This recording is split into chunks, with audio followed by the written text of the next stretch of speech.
আপনি কি জানেন ভগবান গণেশের কাটা মাথা কোথায় আছে? আমরা সকলেই জানি যে ভগবান শিব ক্রোধে গণেশের মাথা কেটে ফেলেছিলেন এবং মা পার্বতীর অনুরোধে মহাদেব একটি হাতির মাথা গণেশের উপর রেখেছিলেন। কিন্তু জানেন কি গণেশের সেই শিরশ্ছেদ মস্তক কোথায় পড়েছিল?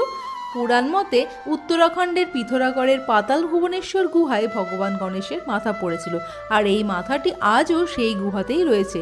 মনে করা হয় ভগবান শিব আজও এই গুহায় বসে আছেন। এখানে গণেশজির মাথার উপর 108টি পাপড়ি বিশিষ্ট ব্রহ্মকমল রয়েছে, যেখান থেকে ফোঁটা ফোঁটা জল গণেশজির মাথায় সারাক্ষণ পড়তে থাকে। বলা হয় ভগবান শিব নাকি নিজের হাতে এই মূর্তিটি স্থাপন করেছিলেন।